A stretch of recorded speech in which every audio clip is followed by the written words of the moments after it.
I'm Ben Brown, and we're here at Evolution Martial Arts in Sparks, Nevada. I'm one of the black belt instructors here. I've got my buddy Steven and Anthony, and one of my favorite people behind the camera. I won't even say your name this time, but she's been in some of the videos.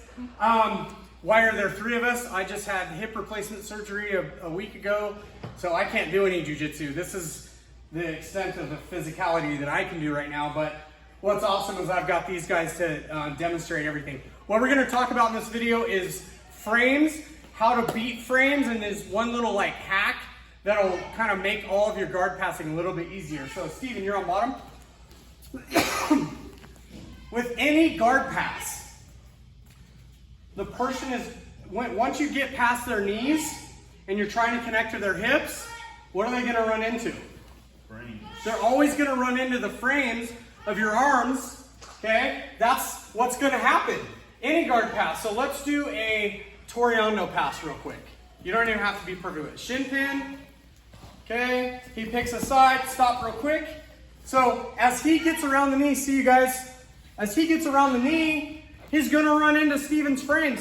And then the whole point of these frames is so that Steven can hip out and recover his guard. That's what frames do. They create space, they buy you time, and it's a given that as soon as you get past their knees and you're trying to pin their hips, you're gonna run into frames. So when Steven is able to frame and he has an edge like this, that gives him the angle to be able to move his hips. Anthony's biggest challenge is to connect to Steven's hips without Steven hipping out and putting his legs back in play and getting his guard back. So that's the challenge. Here's a little hack. Okay, you guys just both kind of sit there for a second. Like a little hack here. If you can get your chest over the top of their chest, and then they're gonna frame you, what they're doing is they're pinning their own shoulders to the mat with their own frames. So the drill that we're doing, it's not a realistic drill, but it kind of shows it's come around this way, Anthony. So Steven is just gonna frame Anthony, and Anthony, put your chest. So this is artificial. This doesn't really happen in jiu-jitsu. But we do the drill to show that if you can make them frame straight up, how do you feel as far as your shoulder mobility right now? You have none. You're hitting yourself. Yeah. And then go ahead and sit up for a second, Anthony. How to get around frames, because I'll tell you what, the way to beat frames is not by going through them.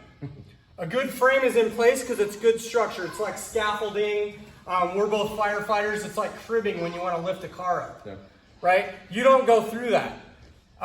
The way you defeat frames is you go around them, okay? So any frame, you feel a good solid frame, you go around it. How do you go around it? Switch your hips. You switch your hips. You switch your hips, which switches your shoulders, and usually you do it twice. You do it one direction to get around the frame, and you do it the other direction to get chest to chest. So let's do that real quick. So he's framing, switch your hips, and then switch them again. That's how it works. It's that simple. And what you're trying to do is get chest to chest before he uses these frames to hip out and recover his guard. I mean, jiu-jitsu is pretty complicated, but in theory it's not. It's pretty simple. So once we understand these concepts, we can put them into play, and it just gets easier conceptually. Let's do it one more time. Let's do a Toreando pass. As soon as you get past the legs, try to get your chest over his chest. Now collapse his frames. Beautiful. Man, does that make guard passing easier. Very cool. So that's just defeating frames and chest over chest. Thank you.